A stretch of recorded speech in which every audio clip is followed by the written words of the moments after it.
कोल्हापुरातील राजारामपुरी दौलतनगर परिसरातल्या जिजामाता महिला शक्ती आणि हनुमान तरुण मंडळ यांच्या वतीनं दरवर्षी नवरात्रोत्सवात दुर्गामातेच्या मूर्तीची प्रतिष्ठापना करण्यात येते।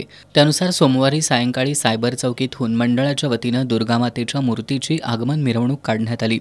या मिरवणुकीचा शुभारंभ गृह विभागाचे पोलीस उपअधीक्षक तानाजी सावंत आणि सामाजिक कार्यकर्ते नितीन पाटील यांच्या उपस्थितीत करण्यात आला।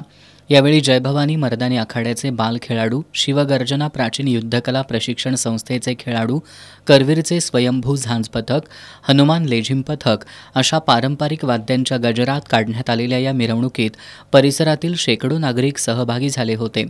यावेळी राजारामपुरीचे पोलीस निरीक्षक सुशांत चव्हाण, श्रीप्रसाद यादव, वैशाली नाईक, डॉक्टर रवींद्र मोरे, रोहन पाटील, मुरलीधर जाधव, काका जाधव, अनूप पाटील, प्रसाद यादव, सुरेश घेवडे, शशिकांत मोरे, दिलीप कलकुटकी, मारुती सुतार, मनोहर तळेकर, अल्लाउद्दीन बंदुवाले, रामभाऊ हेरवाडे यांच्यासह मंडळाचे कार्यकर्ते, महिला पारंपरिक वेशभूषेत सहभागी झाल्या होत्या।